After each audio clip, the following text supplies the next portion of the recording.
මේක අල්ලගනින් ඈ. අල්ලගනින් බා. කපාරක් කිව්වම අනපන්නවද?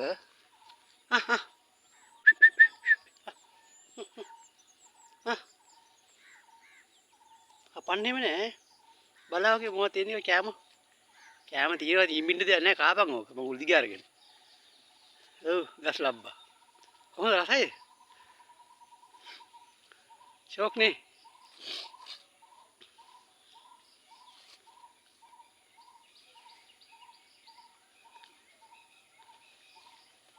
කොහොමද කෑම රසයිද? ඉරන්න නැතුව කාහන් වගේ. සොපින් කන්න එපා බං බඩේ. කොම්පෙටි වගේ. හරි ආ බයි ඒ යාළුවා අත දියන්